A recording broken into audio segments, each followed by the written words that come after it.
Archivist 9 activated. Historical reconstruction initiated for One Piece Episode 7 released in 1999.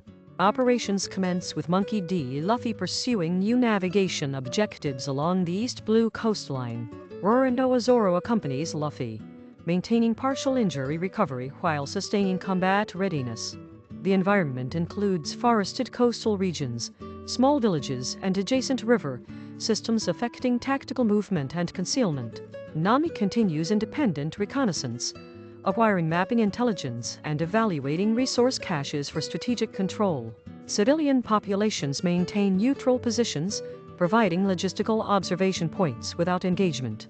Early conflict arises with Buggy the Clown reasserting control over territory previously destabilized.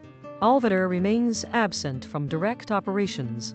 Luffy's objective focuses on interception of hostile activity and re-establishment of crew cohesion. Resource levels for Straw Hats remain limited, including minimal provisions and no additional vessel reinforcement.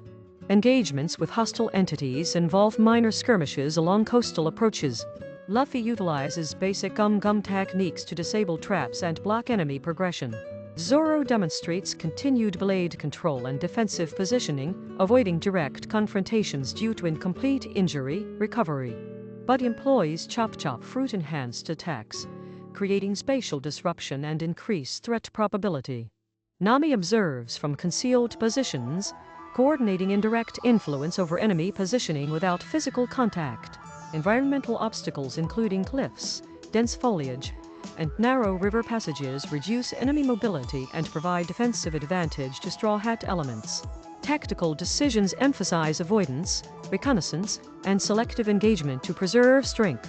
Threat escalation is moderate, with probability of Luffy-Zoro success calculated at 58% given limited reinforcements. Civilian structures remain mostly intact, allowing operational fallback. Mid-episode sequences include increased enemy maneuvering, with Buggy deploying crew units to intercept and isolate Luffy. Luffy executes extended elastic propulsion to traverse terrain rapidly, countering enemy encirclement. Zoro maintains cover support and establishes blocking maneuvers to prevent enemy advance toward Nami's observed coordinates. Enemy forces utilize ranged projectiles and distraction tactics, reducing Luffy's margin for direct engagement. Environmental hazards include unstable cliffs and tidal effects at river junctions, affecting both pursuit and combat options.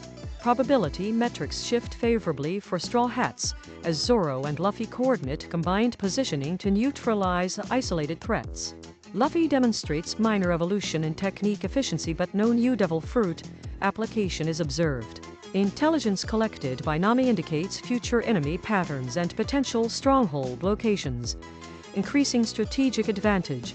The episode culminates with confrontation at a small port settlement. Luffy engages Buggy in a tactical skirmish, exploiting elastic properties to avoid dismemberment attacks. Zoro positions to prevent enemy flanking and secures critical passageways. Buggy's crew exhibits defensive formation adjustments and selective withdrawal in response to Straw Hat coordinated pressure. Civilian impact remains negligible, with no casualties reported. Luffy successfully disrupts immediate threat vectors, but Buggy maintains operational survival through retreat and regrouping. Crew cohesion is partially restored, with Zoro demonstrating increased morale and readiness. Environmental assessment confirms continued navigable access to primary East Blue routes. Tactical analysis concludes probability of successful subsequent engagement at 72% based on observed enemy behavior. To preserve archival stability, viewers are instructed to like the record, subscribe to ensure continuity, and share this reconstruction to support long-term database integrity.